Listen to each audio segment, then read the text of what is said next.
سری صاحب، آپ نے ہماری رہنمائی کی، جن نقاط کی طرف آپ نے اشارہ کیا ہے انشاءاللہ ہم لوگ اس پر عمل پیرا ہونے کی کوشش کریں گے۔ معزز حاضرین، یہ تھے ہمارے آج کے اس مقابلے کے جج جناب عبدالبر اثری صاحب، جو اپنے مفید مشوروں سے ہمیں نواز رہے تھے۔ اب اس کے بعد آج کی ہمارے اس محفل میں ایک ایسی شخصیت جلوہ افروز ہے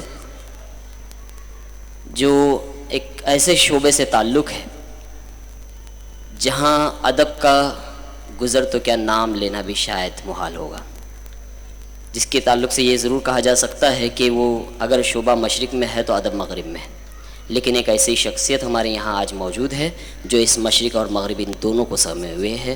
میری مراد آج کے ہمارے معزز مہمان خاص ایڈیشنل پولیس انسپکٹر جناب پولیس کمشنر جناب خالد قیصر صاحب سے ہے۔ میں بہت ہی ادب کے ساتھ آپ سے التماس کرتا ہوں، درخواست گزار ہوں آپ سے کہ آپ تشریف لائیں اور آج کے اس محفل سے متعلق آپ کے خیالات اور احساسات کو ہمارے سامعین کے سامنے پیش کریں۔ جناب خالد قیصر صاحب، آپ سے مخاطب ہیں۔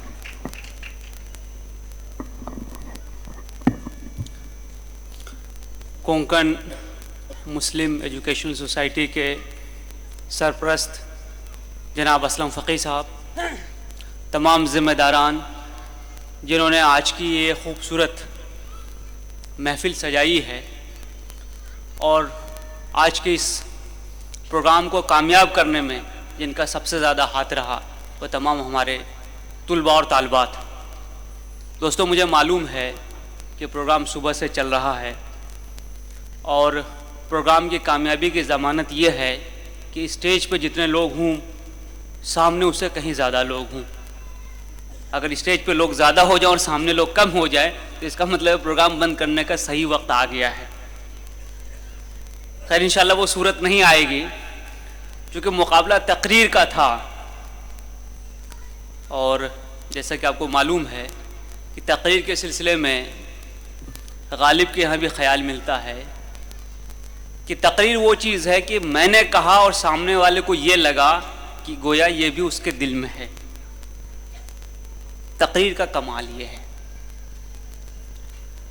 آپ میں سے جن لوگوں نے دین کا مطالعہ کیا ہوگا،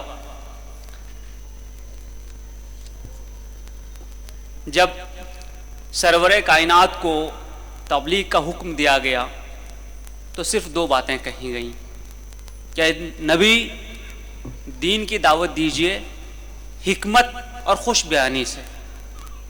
سورہ انعام کی آخری آیات میں انہی دو چیزوں کا ذکر ہے۔ حکمت کہ سامنے والا کیسا ہے، اس کو کیا چیز سوٹ کرے گی، اس تک میں اپروچ کیسے کروں، اس کو کون سی بات کہوں، کس پیرائے میں کہوں، اور خوش بیانی اس ڈھنگ سے بات کو پہنچانا کہ اس کو لگے کہ میری بات ہے۔ دراصل تقریر کا ہنر یہی ہے، ڈیبیٹ کا ہنر یہی ہے۔ میں بھی اپنے اسکول اور کالج کے زمانے میں ڈیبیٹ میں حصہ لیا کرتا تھا۔ مجھے خود یاد ہے کہ ہماری شروع کی جو تیاری تھی، جیسے حضرت نے بھی فرمایا کہ ہم رٹ کے جاتے تھے اور وہاں بول کے یا بک کر کے آ جاتے تھے۔ سلسلہ یہیں سے شروع ہوتا ہے، کیونکہ آدمی کو خود اعتمادی نہیں ہوتی، سیلف کانفیڈنس نہیں ہوتا اس کے اندر، اس کو لگتا ہے وہ کچھ نہ کچھ بھول جائے گا۔ اور عموماً ہوتا یہ ہے کہ اگر آپ 10 پوائنٹ یاد کر کے جائیں تو 4-5 تو آپ بھول ہی جائیے گا۔ اس کے بعد کوشش ہوتی کہ اور کیا بچ گیا اور کیا بچ گیا۔ یہ ایک بہت ہی فطری چیز ہے، نارمل چیز ہے۔ اگر آپ میں سے کوئی یہاں پہ آیا اور کوئی اپنا پوائنٹ بھول گیا، اس کا مطلب یہ نہیں ہے کہ اس کے دماغ میں کوئی فطور ہے۔ اس کا صرف اور صرف ایک ہی علاج ہے کہ ہم بار بار اس چیز کی پریکٹس کریں، کوشش کریں۔ ہمیں اسکولوں میں بتایا گیا کہ بیٹا آئینے کے سامنے کھڑا ہو کر کے بولنے کی کوشش کرو۔ جب بہت زیادہ خود اعتمادی نہیں تھی، سیلف کانفیڈنس نہیں تھا، تو ہمارے استاد یہ کہا کرتے تھے اور ہم نے کوشش کی اور اس کا فائدہ ہوا۔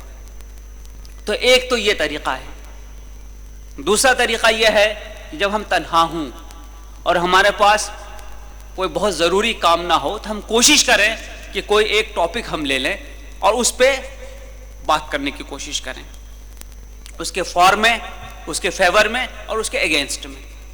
ہم کو اپنے آپ پتہ لگے گا میری صلاحیت کیا ہے، اور جوں جوں آپ یہ پریکٹس کرتے جائیں گے ویسے ویسے تو آپ کی صلاحیت بڑھتی جائے گی.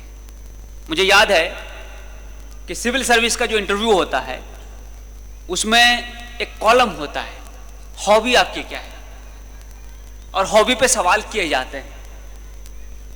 میں نے اپنے ہابی کے کالم میں ڈیبیٹ لکھا تھا، تو ہمیں وہاں پہ ایک ٹاپک دیا گیا کہ 1 منٹ اس کے فیور میں بولیے اور 1 منٹ اس کے اگینسٹ میں بولیے.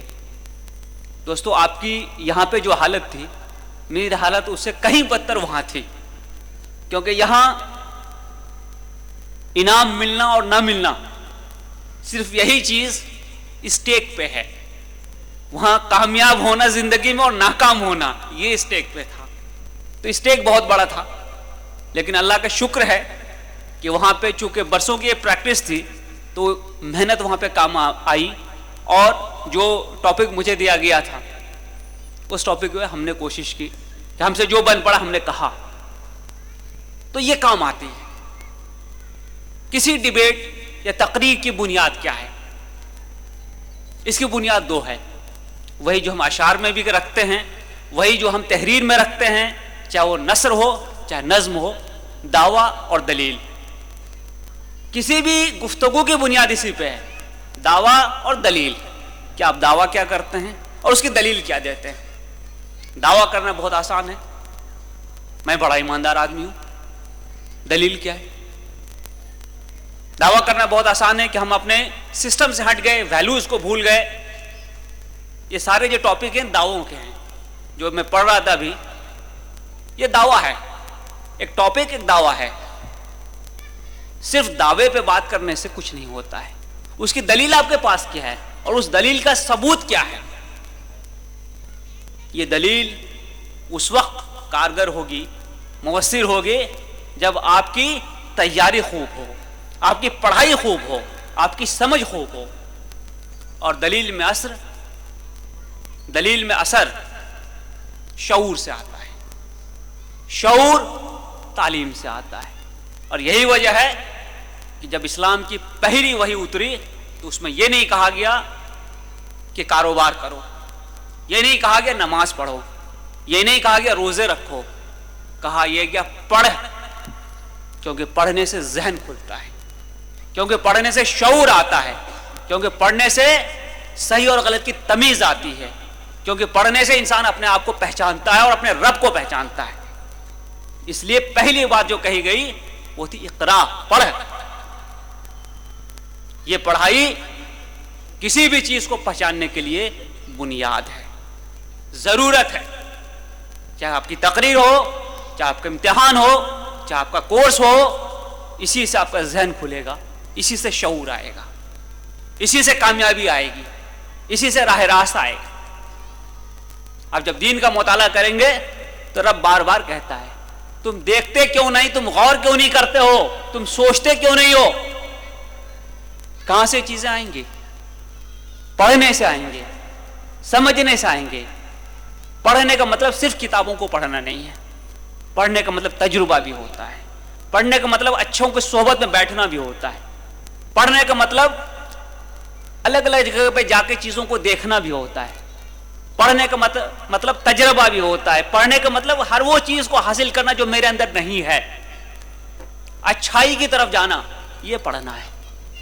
کوشش ہماری یہ ہونی چاہیے کہ ہم اس چیز کو اپنے اندر لائیں، اور یہی چیز امر بالمعروف ہے، اچھائی کی طرف بلانا، اور نہی عن المنکر بھی یہی ہے، برے کاموں سے روکنا. کیونکہ شعور جب آئے گا تو ہم کو اپنے آپ سمجھ آئے گی.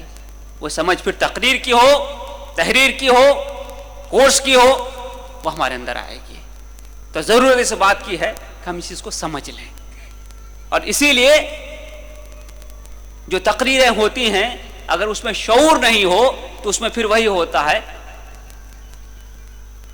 کہ ایک جگہ پہ ہم پڑھ رہے تھے تو اس نے کہا کہ ٹریننگ جو ہم کسی چیز کو کسی آدمی کو چیز سکھاتے ہیں اس کا مقصد یہ نہیں ہوتا کہ ایک بالٹی سے پانی نکال کے دوسرے بالٹی میں رکھ دینا. پانی کا جو جسامت ہے، والیوم ہے، اتنا ہی رہے گا. تعلیم کا مقصد یہ ہوتا ہے ایک دیا جلانا جس کی روشنی سے تاریکی کتنی زیادہ ہو ختم ہو جائے گی. تو یہ جو ہماری پڑھائی ہے یہ پڑھائی ایسی ہے کہ اس کا مطلب یہ ہوتا ہے کہ جہاں اندھیرا ہے وہاں پہ دیا جل جائے، وہاں روشنی آ جائے، ذہن منور ہو جائے، ہم کو باتیں سمجھ میں آ جائیں. اگر ہم اس نقطہ نظر سے پڑھیں گے تو ہم کامیاب ہوں گے ہر شعبے میں جہاں ہم جائیں گے.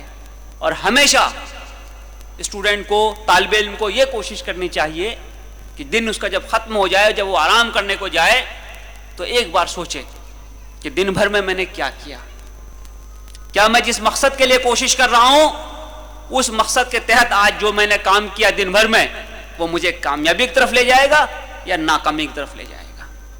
اگر جس مقصد کو لے کے میں چل رہا ہوں اس میں میرا دن مجھے مدد کر رہا ہے، جو کام میں نے کیا وہ مجھے مدد کر رہا ہے، تو میرا دن اچھا گیا، ورنہ یہ دن برا گیا. اس کو کہتے ہیں انٹروسپیکشن، اس کو کہتے ہیں احتساب. اپنے آپ کو سوال کرنا، اپنے آپ کو کٹگھرے میں کھڑا کرنا. اور یقین رکھیے جس دن آپ نے یہ عادت ڈال لی اس دن آپ کو بہت زیادہ گائیڈنس کی ضرورت نہیں پڑے گی، کیونکہ ضمیر سے بڑا احتساب کرنے والا کوئی نہیں ہے. آپ سے بڑا جج آپ کا کوئی نہیں ہو سکتا ہے. آپ کیا کام کرتے ہیں 24 گھنٹے میں نہیں دیکھتا ہوں، آپ کو استاد نہیں دیکھتے ہیں، لیکن آپ دیکھتے ہیں. آپ کو معلوم ہے آپ نے دن کیسے گزارا.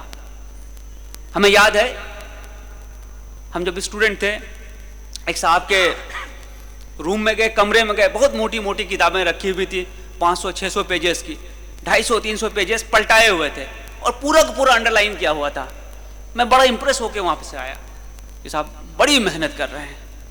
کئی سالوں کے بعد وہ ناکام ہو کے جب گھر لوٹ گئے تو میں نے ایک شخص کو پوچھا کہ تو بڑا پڑھتے تھے بھائی، پھر کیا ہوا کہ ان کو کامیابی نہیں ملی؟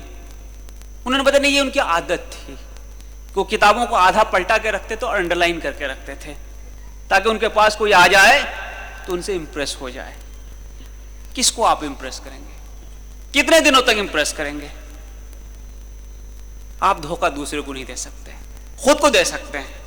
اسی لیے دوستو اپنا احتساب کیجیے، اپنے بارے میں خود سوچئے میں کیا کر رہا ہوں، کیا جو میرا نصب العین ہے اس کی طرف میں جا رہا ہوں یا اس کے مخالف جا رہا ہوں.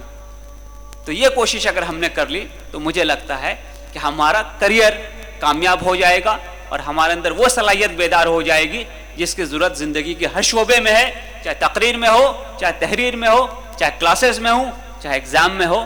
تو اسی مشورے کے ساتھ اور اسی امید کے ساتھ میں اپنی بات ختم کرتا ہوں. شکریہ.